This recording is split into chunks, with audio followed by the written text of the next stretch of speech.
Assalamualaikum warahmatullahi wabarakatuh. Perkenalkan, saya Dendi Pramadani, NIM 50 2022 429. Baiklah, saya akan menjelaskan materi tentang perbandingan hukum. Perbandingan hukum adalah disiplin ilmu yang mempelajari sistem hukum dari berbagai negara atau yurisdiksi untuk menentukan bersama dan perbedaannya. Dan ruang lingkup perbandingan hukum, sejarah dan perkembangan, melacak akar sejarah perbandingan hukum dari praktis kuno hingga metode modern saat ini, serta para tokoh pelapor. Dan tujuan hukum perbandingan hukum pidana. Tujuan utama memahami mengapa kita membandingkan hukum untuk harmonisasi, reformasi, dan pemahaman yang lebih mendalam tentang sistem hukum global.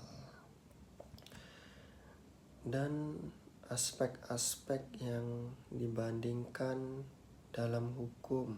Sistem hukum itu terbagi 5: hukum perdata, hukum umum, hukum Islam, hukum adat, dan hukum sosialis.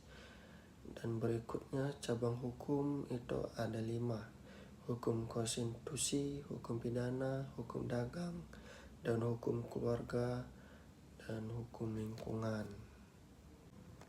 Manfaat perbandingan hukum.